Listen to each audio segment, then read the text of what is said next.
Hello and welcome to the Blueprint Within. I'm your host, Marley Finnegan, and I am so thrilled to be joined today by friend, colleague, and multidimensional being, Courtney Lochner. She is a holistic psychedelic coach and a multi-time author who helps high performers move from burnout to sustained health through modalities which address nervous system and hormone balancing. Welcome to the Blueprint, Courtney. It's so beautiful to be with you. I'm honored to be here. Thank you. So, on a personal note, Courtney and we went to Peru, thanks to Courtney, who had shepherded this journey along with other journeys to a beautiful Shipibo village near Iquitos in the Amazon jungle. So, we shared, I believe it was nearly 9 days. I had a lot of wild things happen to me on my way in, which mystically is for another day potentially, but I made the decision after a full flight cancellation to still go. And it was an absolutely transformative experience and speaks to Courtney's breadth of skills and abilities and just, your amazing capacity to hold space and see from a lot of angles, from the scientific to the mystical to all the ways. And our group of women, which was all women, is still really, really super connected today. And we have frequent calls. So just wanted to surface that because it's important to me. And, on the blueprint, we do kind of weave through some consistent conversation. And the first part being, we love to ask about how your childhood really informed, the person that you are today, and of course, informed the work that you're doing and how that all kind of coalesces. Yeah, thank you for that and for sharing the, beautiful time that we had in Peru and what a beautiful question too, because the childhood I think is really the barometer of where our truth lies. We arrived into this planet without language, just this pure being of light that was observing and experiencing the felt experience of what it is to be in this 3D space and time. And then the second that we received language, we received our first parameters and our first limitations. And I know that I was described as someone who liked to entertain as a baby. I would just, I guess, apparently do anything I could for a laugh. And so I think that there's like a truth there. Um, and I guess just looking at my childhood, I grew up in the country. I am so lucky that I grew up just in the forest. I was outside all the time. My best friends were the trees and the birds, and I would sit in the trees and talk to them. I talked to birds that made sense to me. Um, and yet you've got to enter dun dun dun, right? Some sort of childhood trauma. We all have one. I'm not even sure I love the word trauma, because there's such a spectrum, and I want to be very respectful of what that spectrum is. I did not grow up in a war-torn country. I was never in danger of my health or my safety. But there's still a spectrum, and there's still something that imprinted on me that did affect that like little being of light that was just trying to make people smile. In my case, I will just share my mother really lacked a sense of self-worth and self-esteem, and she really kind of saw me as a vehicle to get that. And so there's beauty in both sides that I can now look back after doing so much work. She put me in dance when I was 3. That was great. Dance is one of my original languages. I ended up being a professional dancer. I really deeply connect to dance as movement. But it was also a vehicle that she received self-worth from.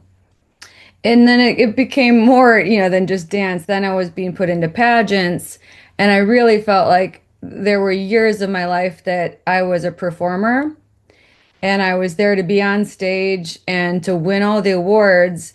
And therein lies this sort of conditional love conundrum of you do well, this person feeds off of it, they feel whole and complete. And what does that mean, though, for the performer? So I would say that I learned from a very early age that performance equaled love. And so performance became my main language. Even though I would say, like, before that ever existed, my main language was sitting in a tree talking to the birds.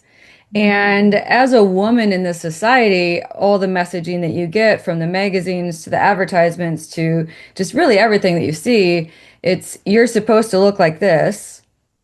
And then on top of it, I'm put in a pageant that says you're supposed to be beautiful. I'll give you a crown if you are.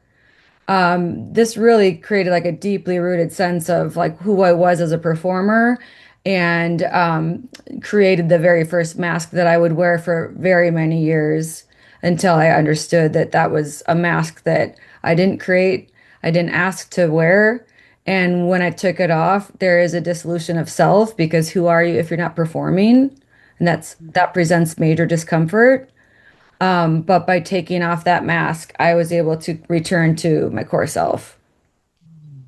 Wow. Wow. Thank you for sharing that. And it reminds me of astrologer Ravi Carr, how he said to me that after hundreds and hundreds of birth chart readings for people around their purpose, feeling that it's deeply connected to their childhood wound, like a childhood wound and sort of the overcoming of that whole cycle.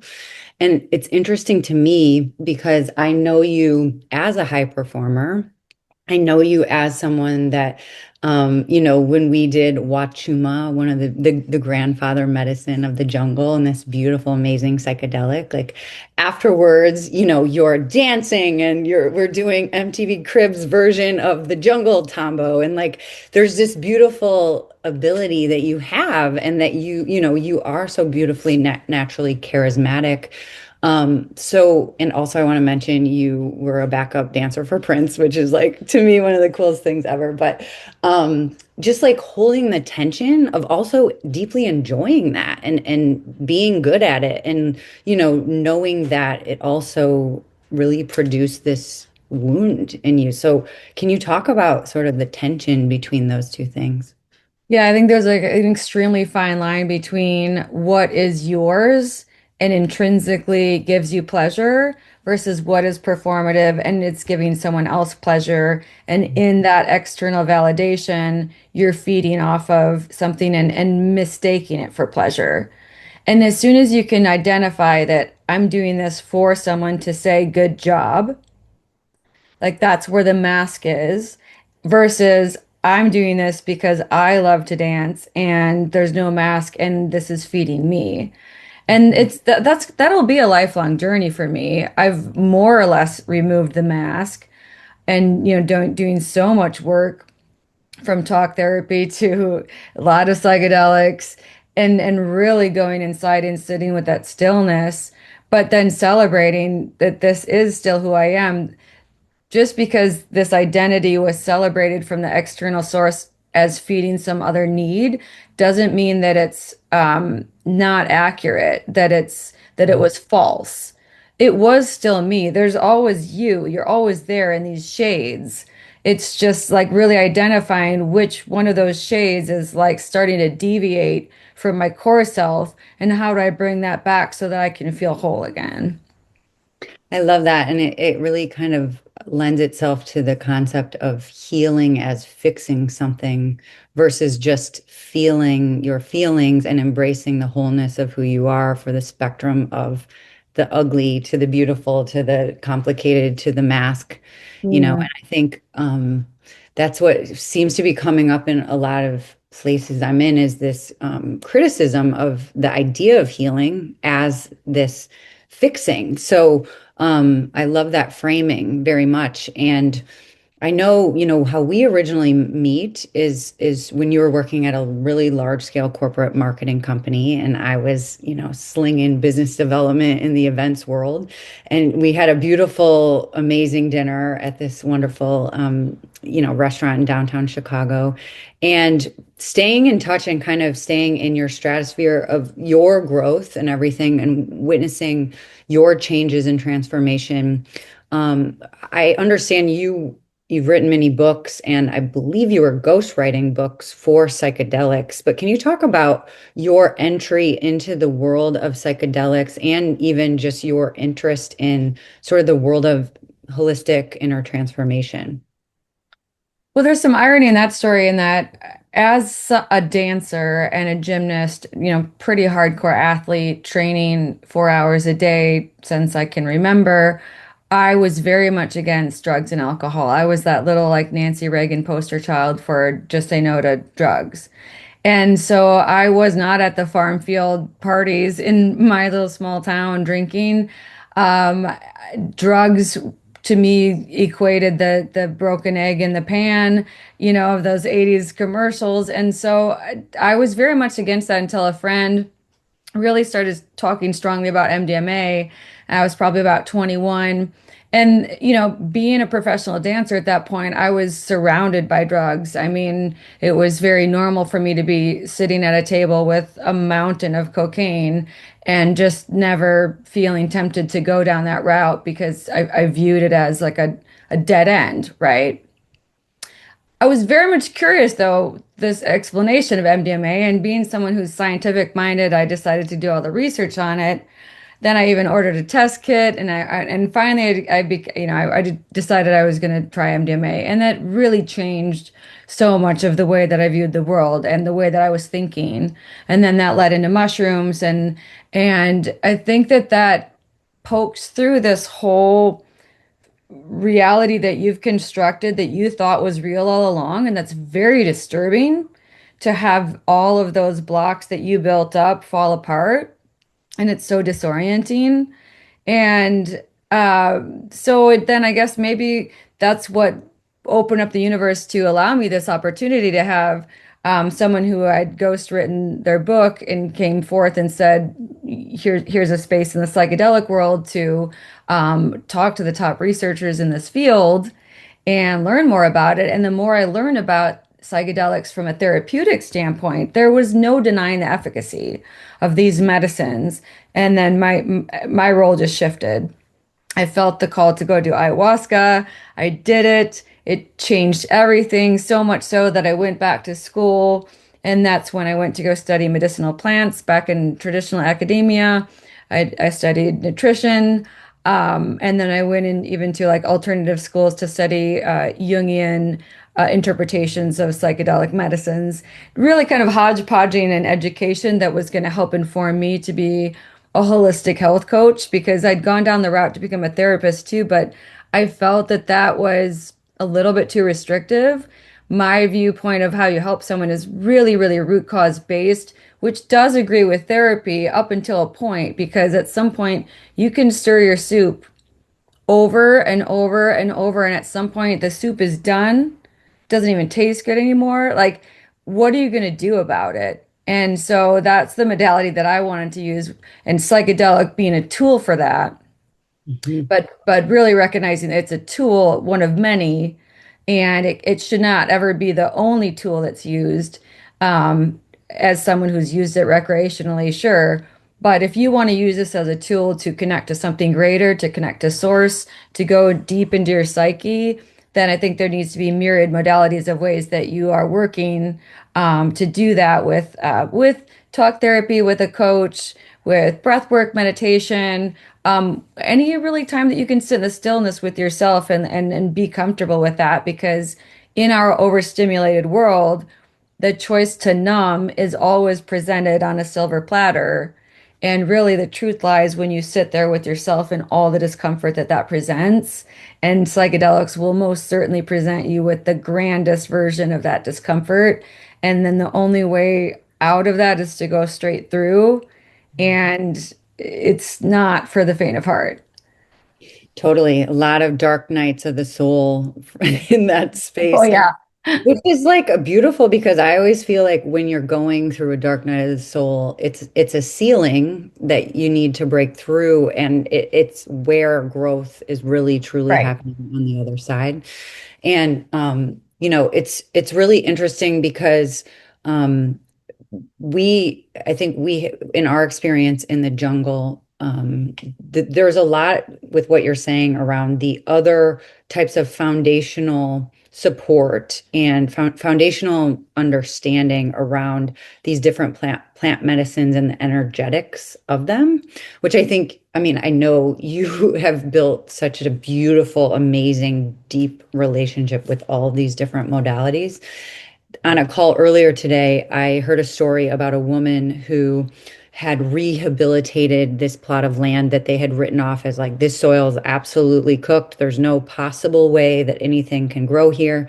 And basically, she communed with the local native plants. She talked to the plants. She asked where and how they would like to be orchestrated with each other, and basically created this epic garden that no one could believe was possible. And so it reminds me of you because we've had a lot of talks about sort of, the sentience and also Maestra, the female shaman in the jungle, Maestra Estella. She obviously, I mean, communed with these plants for years, right, in the Amazon jungle, in conversation and communication to more deeply understand their purpose and what they want to be in service to, or how they want to be used. And so I wanted to ask you to talk more about your understanding around psychedelics and the relationality to us as humans and how they are best used, both natural plants and man-made psychedelics. And like, when I know it's obviously completely dependent on the use case and the person and the underlying foundational aspects of the therapy. But like, if you were, is there generally like ketamine is really kind of better for this? Mushrooms are really great for this, ayahuasca, and maybe that's way too general. But I guess I would love to have you describe kind of the differences, the main differences in different psychedelics from your own experience. Yeah, and yeah, that's a broad question, and it's something that if I'm working with someone, I need to do some deep work to understand what modality is going to work the best. Then there's Mhm. other aspects that come into play. So if someone is on an SSRI, for example, ayahuasca is out of the question unless they're willing to be off of that medication for at least 6 months. You can do ketamine therapy and still remain on an SSRI. And an SSRI is simply meaning like a selective serotonin reuptake inhibitor, so like a Zoloft or a Lexapro. So they all serve a different function. But to go back, I guess to answer the earlier part of your question, plants speaking to us as a language, there's so much that we lost of our native understanding to what plants are and what our relationship is to them, and that the very fact that we are nature. And so plants are sessile, right? They can't move. They've been here for billions of years. They've had all that time to evolve a strategy to reproduce and protect themselves. And the way that they do that is magical. And there's no doubt that they communicate with one another. And it's really not until recent years that we can now admit that they do that. So they can do so much as, release tannins that would take caterpillars off from eating too many of their leaves. If the caterpillars are taking too many of their leaves away, they can spread messages through the mycelium. So then the fungi network to spread a message that there's a drought coming or that there's an invasive bacteria coming that would then go up into the tree bark. The trees we now understand would protect their kin over other trees, and they would send more of a message to their own kin. And so we've completely dismissed that this plant world is very sophisticated and it actually functions far more like humanity than we want to admit. And we just want to think it's something that we control and we chop down and we eat. And if you look at indigenous cultures and this cyclical relationship that we've had with plants for the last how many hundreds of thousands of years, it was this, cyclical version of respect where I'm asking to take this from you, and in return, I'm offering you this, Mhm. versus now this very individualistic society that totally moved away from collectivism, and it's like, I'm going to take this.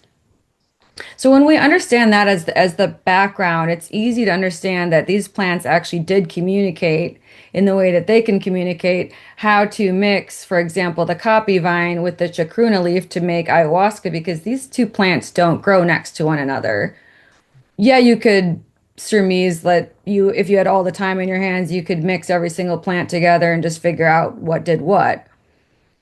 But as someone who's gone into the plant realm and had plants say, "Do you want to see how we talk to each other? We'll show you." And yeah, you could put me in the loony bin for that, but to me, that was my truth. then, we're just dismissing so much because we moved into a very scientific world of materialism and trying to measure only what we can see. And I think that's the disconnect really from humanity and intuition in general. So if you look at the etymology of the word intuition, it really means to gather information from an external source.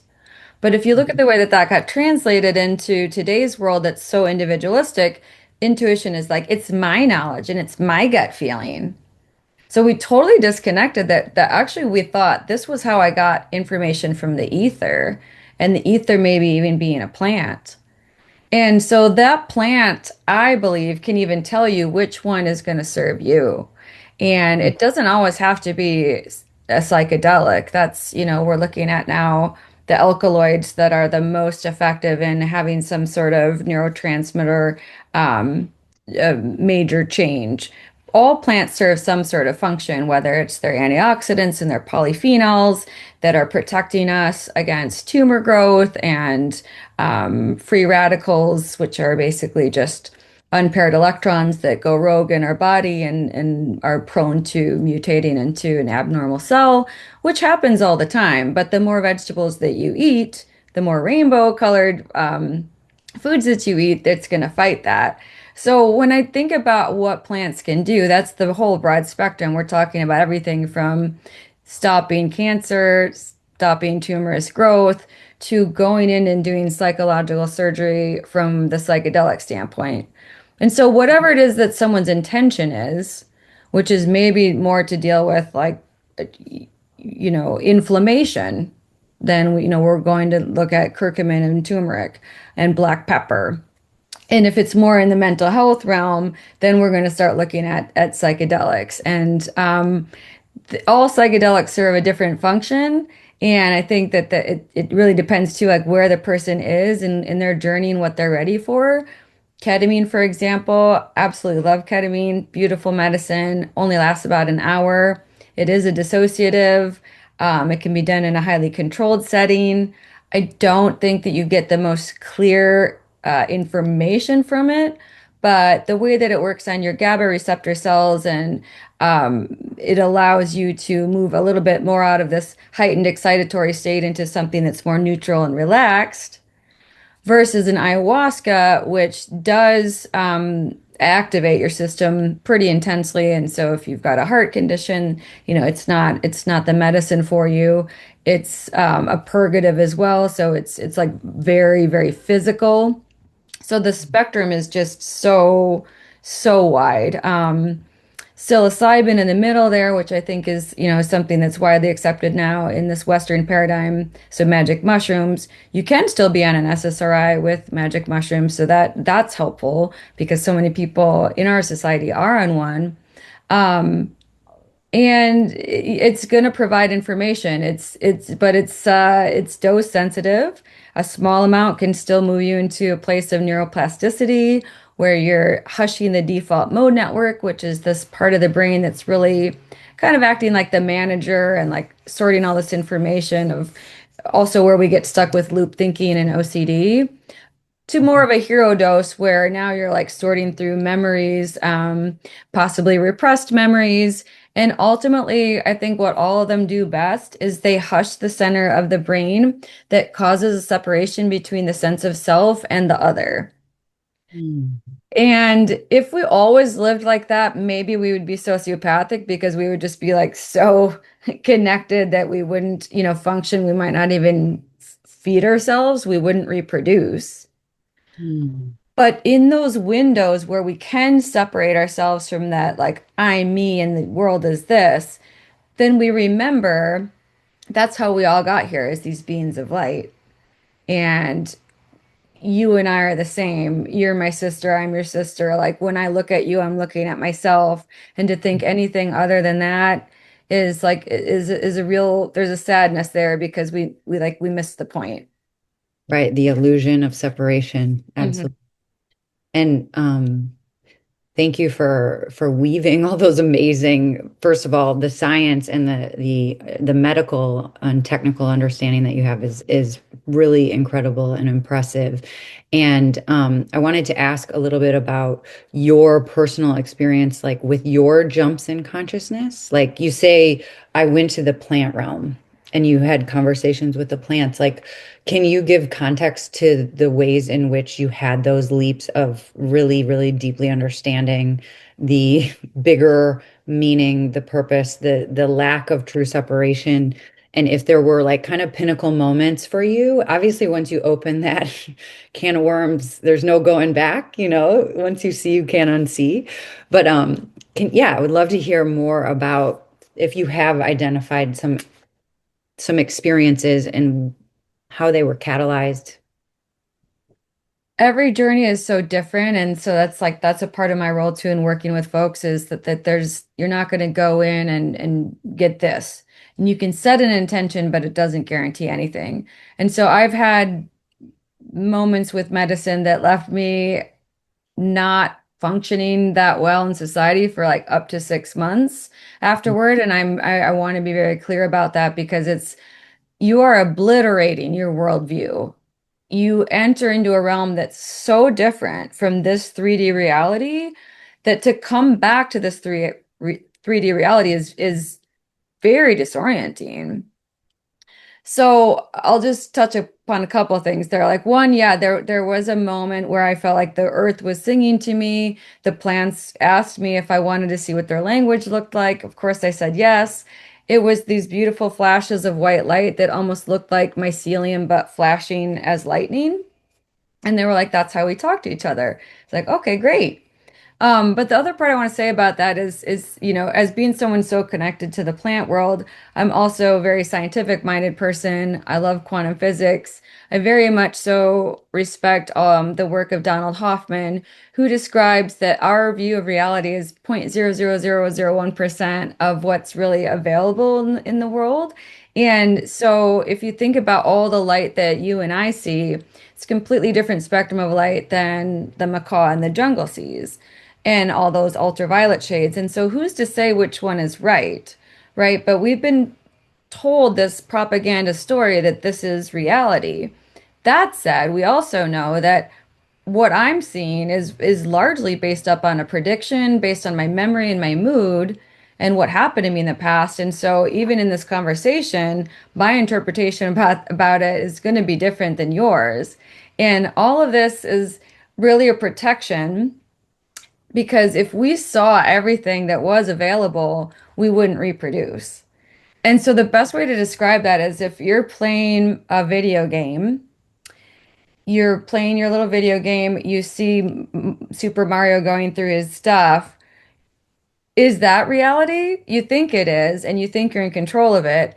But the real reality behind that is a bunch of like zeros and ones and cogs and things that are making Mario appear on a screen and do these things. Now, I want to be clear. I'm not saying that I believe in simulation theory because I actually don't.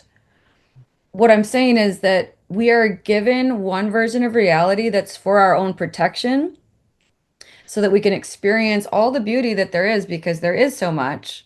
But if we saw all of it, it would be way too complex, too confusing, and we would not reproduce. So Right. It's what too we much see, information for yeah, the human brain, for the yeah. human physical density of our existence. Yeah. That's it. Yeah. So it's like here's what you can handle. There's where it is. And I think for any psychonaut who poked through the veil and was like, "Oh shoot, I didn't see any of that. Now I see all this." And to your point, you can't unsee that. Mhm. There is almost like an existential crisis that comes with that because how do you make sense of the version that you do have to go back to ultimately? Can you talk about it with everyone? Are you going to go into the loony bin? Do you want to go back to that place where honestly everything makes more sense to me in that space than it does here? Mhm. And there's like a certain sadness and grief that I have to process in that knowledge. And yet I still honor that what a gift that I'm here in this space in this time, no matter how unfundamental that is to the laws of the universe. It's an expression of the universe observing itself through my existence. Totally. And I had my Kundalini awakening without psychedelics per se. I had a really profound reading with a medium in 2020, and my entire world like broke fully Yeah. open because the things that I heard and witnessed, it was like nothing is real. Like everything is Right. real. I was like crying walking down the pathway, looking at the leaves and the blades of grass, like we are one, we are all the same. I mean, it was a complete shattering. And it's interesting because David Hawkins talks about that experience as something when you do achieve it, when you feel those extreme heightened states of awareness and consciousness, becoming addictive, to the human being because it is such a freeing, but also simultaneously rapturing. Yes. Like it is not easy to go through those experiences, particularly if you don't have a community and safe places for integration or, just Right. people to talk to. I mean, I know I felt, even though I had friends that were, really spiritual, it also felt extremely isolating in a lot of different ways, but then leads to, once you can get beyond that, and sometimes it takes months or years Mm. to really be able to be with that because there's a sense of sadness around the density of being human and not being able to hold on to those beautiful understandings, Yeah. realizations, and energy. And I think, but I also think that's the mission personally for me is like to be painfully human and like, you know, strive for the heightened experience in terms of, you know, I think the shedding of my own limitations, my own perceptions, my own, pain and fear and trauma over time is how I kind of view that ability to raise your own body's ability to hold energy. And I do think, from my spiritual perspective, that psychedelics can obviously, of course, I mean, and not, it's not my perspective, it's scientific truth that, can open those doors in a more, in profound ways, but also to your point, in ways that without the proper holding and honoring. And, in the Shipibo village, I loved that experience so much because the witnessing of the two shamans singing the Icaros, which to me was an energetic protection of literally sending energy out to each of us and all of us collectively, which was like a bubble of protection and um, dissolving of lower vibrational frequency is like my perception of what was happening.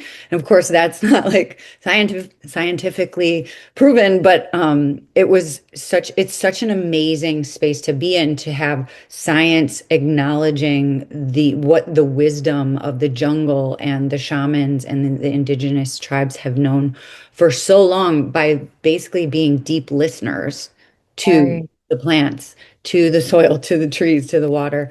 Mm. So I love all of that, and it's amazing to have all the perspectives that you do, and how you are putting them all together to benefit your clients and to benefit all the people that come into contact with your writing and your world. And I know you were working on a television show for quite a while around really, I believe, the first female-led show about psychedelics. Can you talk a little bit about that? Yeah, it's still in production, and this type of thing is slow moving. But yeah, and I've even got some meetings this week to discuss it. But yeah, it's really when I was on my journey, you want to delve into this world, right? And it was just so masculine driven, and a lot of it felt like almost adventure seeking. And as much as I have this love for the two different ways that we can approach from masculine and feminine, I was looking at psychedelics from what I felt like was a very different standpoint than what was represented in the market. And so that was really what led me to want to create a documentary series about six women's stories using psychedelics, each one a different psychedelic, to treat their treatment resistant traumas. And Mm, each woman comes from a completely different background because it's extremely important to me to represent that this isn't just for this sector of people. Like, this isn't like, oh, you have a bunch of money and time on your hands, and so you get to fly to Mexico and go to this really luxurious space. No, the way I look at psychedelics is medicine for the people. It was always there. This was always medicine. If we look at ancient Greek culture and Plato and Aristotle, they were using psychedelics, right? That Plato's cave and the whole idea that like he imagined that society was these like sort of puppet characters on the cave, but that the reality was around the cave of there's puppet masters. That was from the ergot that they were brewing, and it was the women that were responsible for brewing that. And wine didn't necessarily mean from grapes. Wine could have meant this ergot, which basically has the same properties as LSD, but generally it was women that brewed that, and that was that image of a woman brewing that, which later, as we now know, is a witch, and we made her ugly, and she had this big, wart on her nose or whatever the case. And so it's like it was always there. And so that's nature's medicine. This is a way of us returning to ourselves because we're nature. And the second that we turn our back on her, we have an inherent abandonment disorder. We're Mhm. angry at our mother. She didn't do anything to us. Mm. It's so, I mean, I never thought of that before. And of course, that like makes absolute, utterly logical sense. And it speaks to, the bend of individualism Yeah. that's been so, or at least human centricity that's been so present. Because to your point earlier, is like, that's another sort of David Hawkins idea, the quantum nature of genius and the accessibility of genius as an area that can be reached in heightened states of consciousness or different levels of consciousness. And just the idea that it's not always coming from us, or not even maybe most Right. often coming from us. But we are it, right? Right, So right. We it's are like, it. Yeah, yeah, like, it, good point. but Good if we point. think that it's just me, it's like we almost cut ourselves off from the connection. So, like that, let's say that proverbial like cord to nature, we cut it off and it's like, it's me. No. And going back to like the origin of the word intuition, that was supposed to be coming from the ether. But somewhere along the line, it was like so it became so perverse of just like this is me and my knowledge and my discovery and look at how that's manifested in our politics today. But what if we remember that we were collectively all from the exact same mother? We share all the exact same knowledge and we used it to really rise above as a species that has AI right here without needing to steal from lakes and solar power. Well, and I mean, you make such an interesting and well-received point where I think that sometimes I can go so adversarial to hierarchy or even to human centricity that it's almost like a different layer of separating humanity in a different way. Like it's like a perversion of the separation, but it's still a separation. It's it's interesting and complex, and I have to be better about the embracing of, in a way where we are, because here we are. And it's not to say that we can't change and we can't do things incredibly more thoughtfully and more earth consciously and more in reciprocity. But there's no sense in sort of shaming and separating what is and what has been. It's not a very helpful mental space or space to be in because it's just another distortion of Mhm. separation. That's it. Yeah. The creation of the other is what divides us, and that's how you conquer. Right. So, right, like there is no division. And so if you love your neighbor, and if you look at the ancient texts of any religious book, it basically all has the same message that we Mhm. were cut from the same cloth and that you should love your neighbor. Essentially, you are your neighbor and your neighbor is you. And if you can't express love to them, you don't love yourself, and then you're angry and you're taking it out on them. And I just see that that's what's coming out into play constantly. And it's like the most easy answer is always the simplest one, and that's what it is. And it's right there, right in front of us. And plants offer a gentle, sometimes not so gentle reminder of all that knowledge that we forgot. Yes. Yes. And I know you do a lot of work with nutrition and coaching in that realm too, and the food that we eat. And I have a really deep feeling relationship to I guess it's the energy of food. It's the relationship to the soil. It's the relationship to the nourishment, the place, even the people that are growing the food, like the Right. intentions of the people, their care. I think all of that is so interconnected. And like I, even when I don't have surplus funds, I'm always trying to eat hyper local, support local farmers, and really nourishing, earth-centered, high-quality plants. But can you talk about what you see, feel, and sort of, I guess, what how you like to work relative to nutrition and your beliefs around that?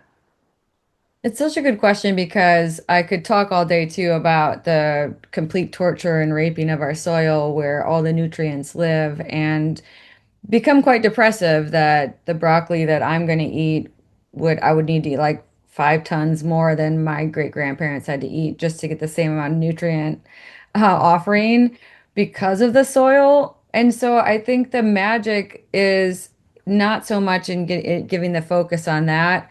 It is still like buying locally, supporting the farmers that are working with regenerative soils, organic, wherever organic means, and choosing those, but also understanding that's not always possible. It is not cost effective. There is a sacrifice to be made. And so I think it comes down then to our energy. What kind of energy am I having with this plate of food? Am I feeling grateful for the food that I'm getting offered? And if we focus too much on, gosh, these strawberries are covered in these chemicals, and oh my gosh, this avocado had to come all the way from here, but I'm supposed to eat avocados to get my omega-3, then it becomes perfunctory, like box checking, and we took the joy out of the gift that we have to enjoy food. We're one of the only species really that prepares food in a beautiful culinary way. But if we become obsessed with all the faults, then that's a mirror for how we live our life. And Mm. that mirror is going to reflect when we look at each other, ourselves in the mirror too, and be like, oh my gosh, look at all these wrinkles and my hair looks like this. And, like it's a never-ending story. So instead, I think working with clients to find why is there some piece of joy that's missing inside of you? What is the root cause? That's my true goal. What root causes are stopping you from exuberating joy? Because then the rest will fill in the blanks, and then you'll be happy to feed yourself nourishing food. I love that. And do you have a personal relationship to your own nutrition and how that has sort of informed your healing journey, if you will? Well, so when it comes to like what do I eat the Mediterranean diet, and I will say from like everything that I've learned, that is the diet that has the most peer-reviewed research that backs it up.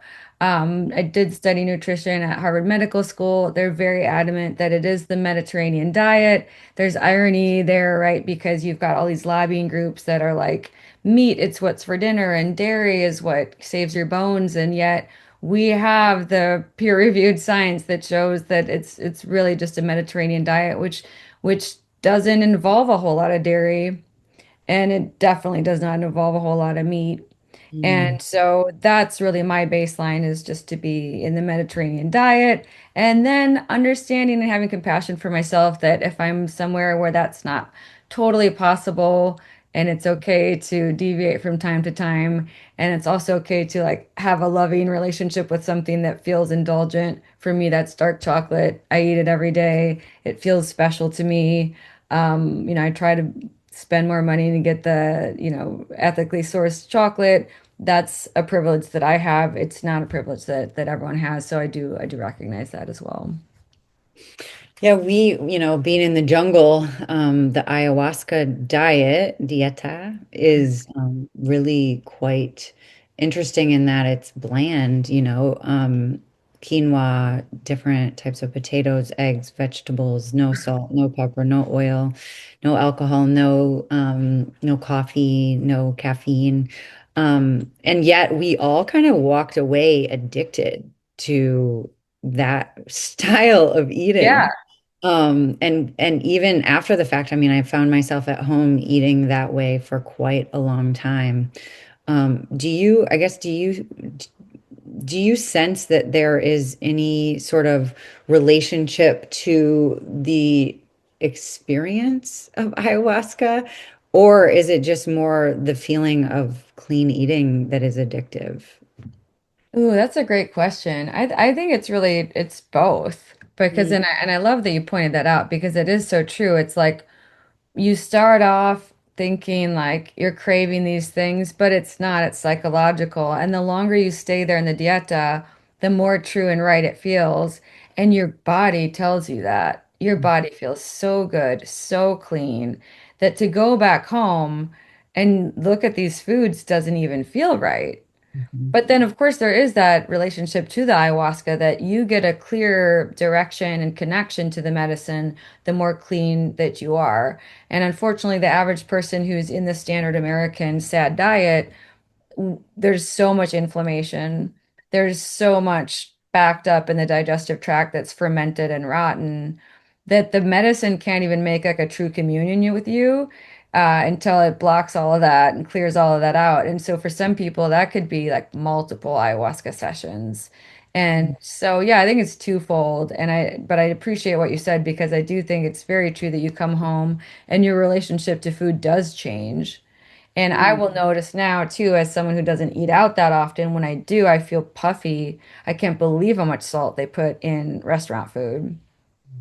And I like some salt, but like to the amounts that's put in a restaurant, you know? And so I think if you're really out of touch with what it feels like to eat like really native, basic level dieta style, like we'd be excited if there was, extra hard-boiled egg, We're like, whoa, we're indulging today. I'm gonna get so full. Um, you realize how little food you actually need. And Oh you're my God. thinking more clearly on an empty stomach than you ever are with like a Thanksgiving full belly. Oh my God, the way that my body felt coming out of there, it's like the way that I feel after I lead uh facilitate a group for a nature retreat for 5 days. Mm, Just that feeling of like being wild again and yeah, eating to let me be clear, I absolutely love eating. Like eating is one of my pastimes, but yeah. also the returning to eating just because you're out immersed in nature and it still tastes good and it feels good in your body, but it's not anything, there's no other stimuli as to why and how much you're eating. Mm, It's like I'm eating to live, and I'm also deeply yeah. grateful, and I'm appreciative, and it tastes fucking great, but like there's no other emotional tie. So there, you hit it on the head there because I think what happens here, we come home, we're overstimulated, we're not given the space and time to feel all of our feelings. Mm. We're going from this thing to the next, and our phone's ringing, and I got to pick up the kids, and this Teams calls, and so then you blindly find yourself in the fridge, like eating this food, and you're not hungry. You're literally just trying to mute out some piece of your brain that was like, I'm overloaded. I want rest. I think so often the answer is actually I want rest, but we live in a society that that's not a feasible answer. You don't get rest. So Mm. caffeinate. America runs on Dunkin', right? Like just go keep plowing through. And there's a misery there. And that's why our country is like also addicted to sleep aids Mm. because you can't be running on Dunkin', so to speak, and then like think that you're going to get this great night's sleep when all's said and done. So yeah, Mhm. it's very emotionally tagged. If you're eating because you're eating to survive and you're in the jungle and you're fed by nature versus you're here and you're overstimulated and you you feel empty somehow, food becomes like that little hug that you needed from someone that wasn't there. It's super interesting because I think it also makes me think about sort of intuition or maybe just the clarity of consciousness. Like, I feel like there's a sense of alignment when you are living, I guess, in what would you believe is your spiritual truth.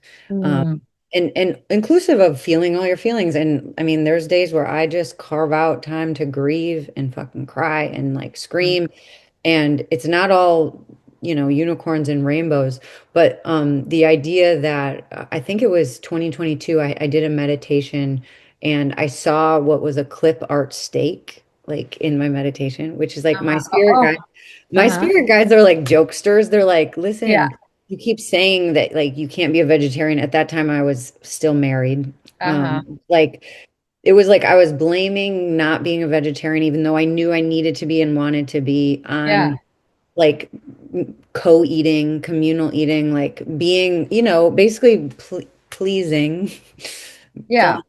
fawning and doing the thing around, okay, that's easier for everybody, even though it's not at all what I feel or what I want. Right. But I will say, like, I've noticed since becoming, I guess, an environmental vegetarian, pescatarian at times, just that I feel more open, like as an Yeah. open channel, like more clear. And of course I eat really intentionally clean. But I do feel like there is a relationship for me personally there.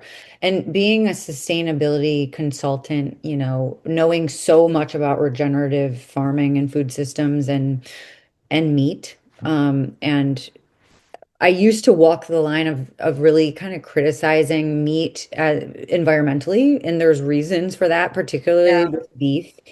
But it was also eye-opening to be in the Driftless, where you're from originally, at Wisconsin, and be in community with some regenerative farmers that raise cattle, and realizing that, if everyone in America ate cattle from regenerative farms, that actually would sequester a large amount of carbon, and beef could be environmentally positive. So it's Right. like it's really like this relationship, deeper relationship to looking at and understanding the chain of events that happens when we receive something, in our grocery store or in our Amazon box or in whatever, like what are the steps from creation to consumption that take place, and how Yeah. does that affect not only our body but the earth and the environment? And like I think in America, it's sometimes this choosing convenience, maybe Right. overlooking at the full spectrum of consumption. So anyway, that was a long way to say there's so much nuance to all of it, and the Tao says there is no truth. And it's sort of that whole concept of like, I used to be like, oh, it's, eat less beef. And now it's like, okay, wait, it's way nuanced. If it's regenerative beef, it actually has potential to be earth positive. Right. Right. Um, yeah, I'm rambling, but I wanted to affirm that like I feel a deep sense of like clarity Yeah. based in eating, period. I mean, this is you and I who are vegetarians. I eat fish sometimes too. And we're in the jungle and they bring out this chicken, and you and I were like, this looks amazing, right? Because we knew this chicken lived a beautiful life. We had so much gratitude that it was feeding us. Our bodies needed the protein in that moment. And that's like the true relationship to food that I think is supposed to be there. And there's no thought, guilt, wonder, and there also was no like point A to point B. It was like the chicken was there and then it's in our mouth. And yeah, and I think that the complexity take so much of the romanticism out of eating and because it is such a perverse industry and there's no right or wrong that yeah to your point there's a right way to farm beef and we could celebrate that right now it's not a large enough space that I feel like oh yeah I'm ready to just be a beef eater. I'm not sure what my relationship to that is anymore anyway it's been too long.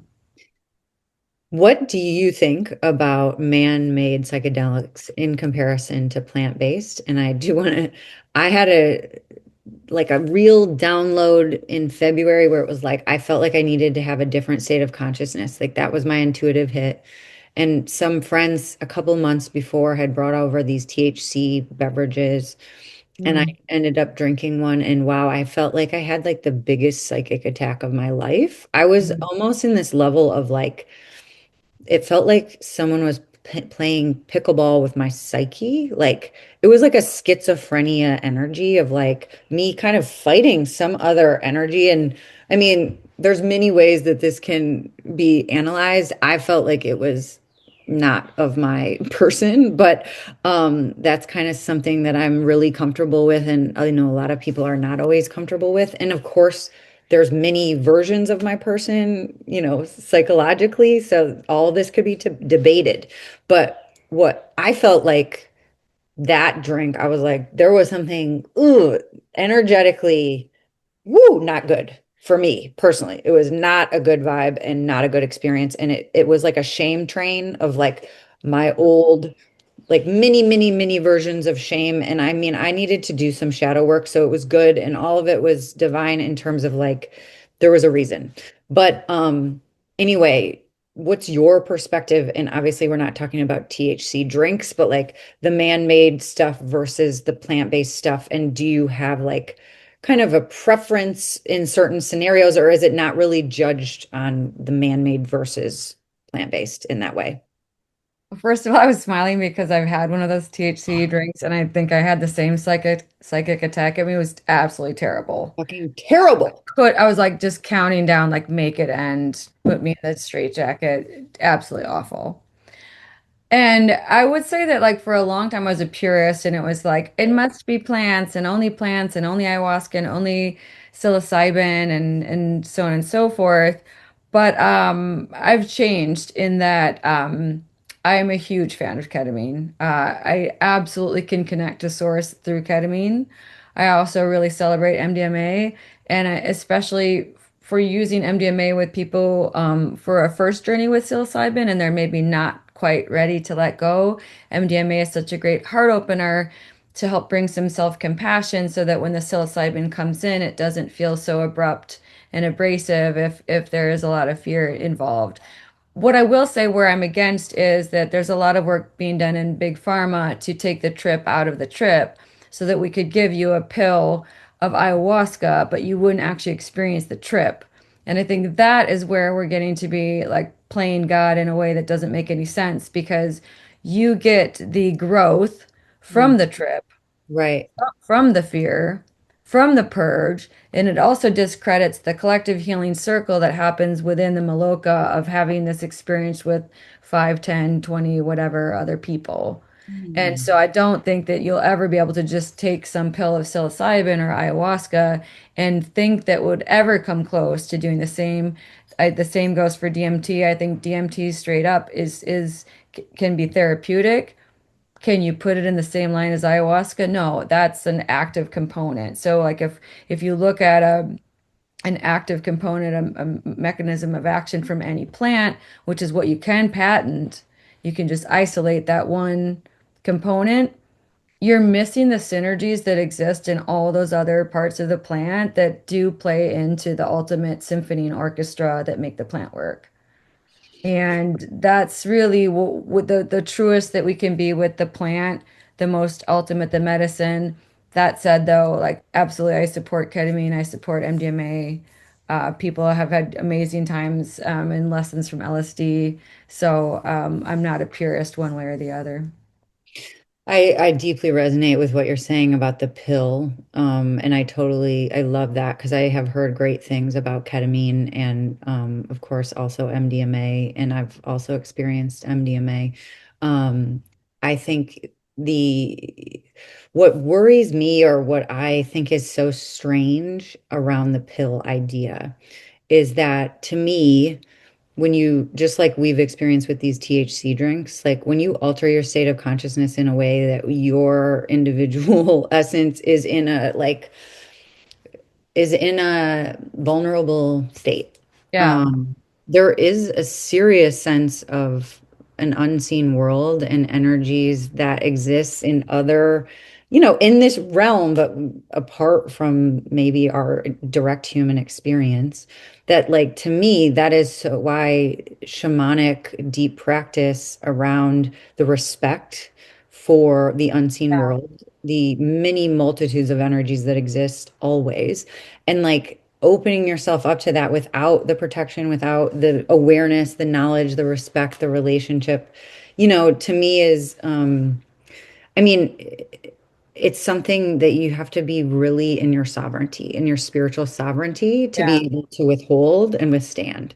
I mean, for me with that THC drink, I did an exorcism on myself. Like, I mean, and that is like the Yeah, I same. gotta get it out. I do that sometimes. I like called my Yeah. friend Christina to do light language for me and like, because there's just a lot that Yeah. we cannot see, we cannot Yeah. explain, and we cannot have, like you said, 0.00001% understanding of. So not to be like scary about that, but I just also think it's like the indigenous people have stewarded these Yeah. relationships. There is this deep sense of respect, and to steal and try to profit Right. off of that wisdom seems like a karmic mistake to me. I totally agree. And that's why I do not and I will not serve ayahuasca, but I will absolutely help people go to Peru and Yes. find a safe place to do it, but it's not my medicine to serve. Yes, amazing. And we talked prior to the show around your recent relationship with the unseen world via going to see Tyler the medium, and I forget his last name, so I'm gonna Tyler have Henry. Tyler Henry. So can you talk about what you experienced? Because this is right up my alley. This is literally 2 days ago. I love Tyler Henry. I adore him. I watched all of his Netflix shows several times over. So he's like, thinks it's like he's my friend in my little world. And I bought the tickets to go see him, and I went, and thousands of people are there. And so he's only going to do X amount of readings. And privately, I just thought, I hope my grandma Elaine would, that's who I would want to connect to. But I had no expectation, when you talk about quantum manifesting and all that, like there was zero attachment, no expectation. It wasn't like this better happen for me. I was just like, I can't wait to witness this person who I really love and respect doing his work.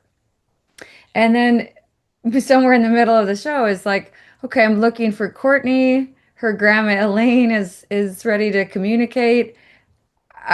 Time warped. It was almost like a psychedelic moment where there was like that collapse of time and it becomes so evident that time doesn't exist. And I was Mm. just in that vacuum space of we just poked through the veil. My grandma's here. And I had to be kind of led to the microphone and, Tyler's like giving me all these details that made perfect sense to me, nothing that would exist online. Then he was like, well, hold on, there's more people coming in. You've got a couple great grandmothers that want to talk to you. He's giving me information about them. Some of it I knew, some of it I didn't. And I had to call family members to get confirmation, and they confirmed, yeah, all that was true.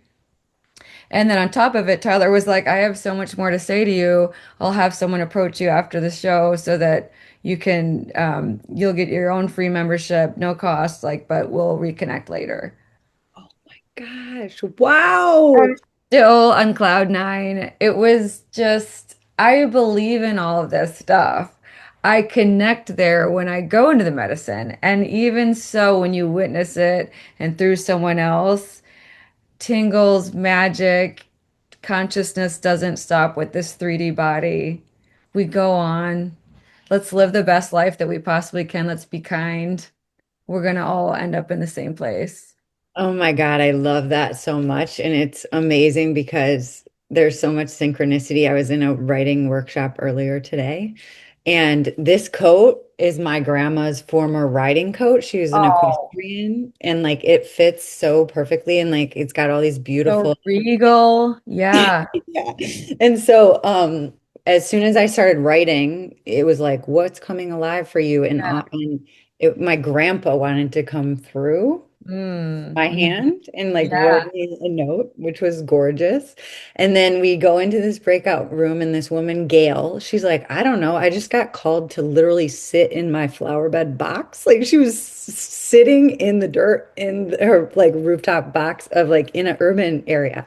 Oh, I love it. Oh my God. She goes, Marley, as soon as you started talking, I have been hearing this song. It's like an old song from like the early 2000s. The rest is still unwritten.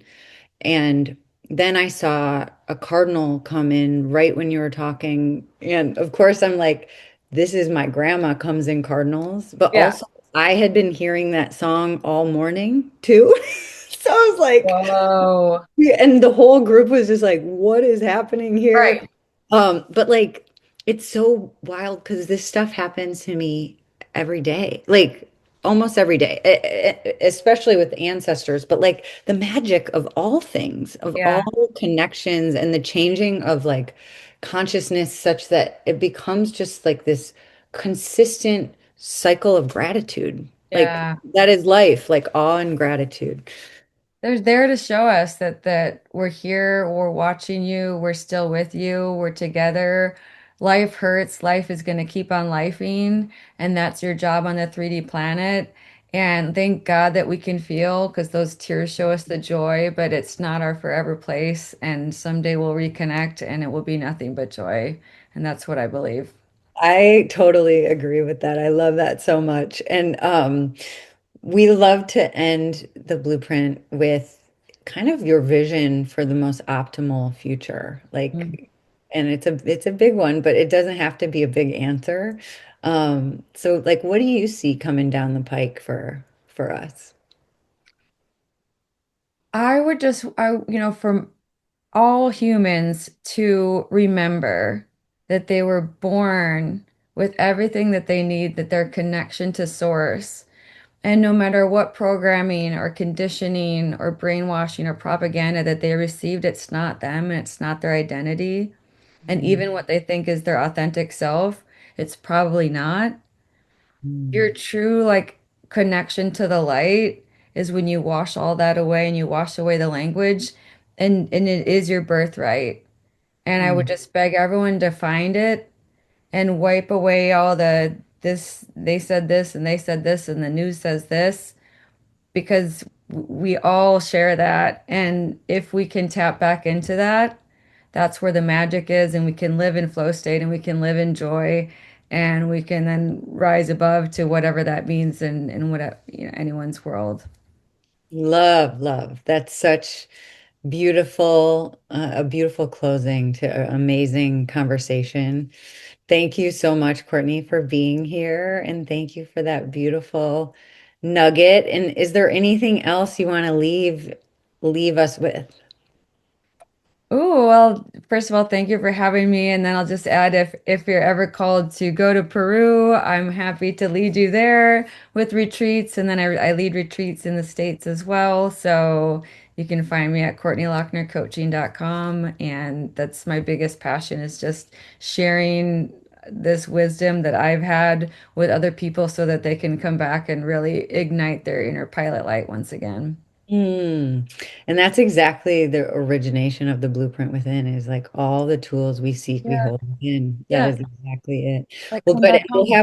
we'll have all of your all of Courtney's links will be below in the show notes. So thank you so much for being here. Thank you so much for having me. I love you so much. Thank you.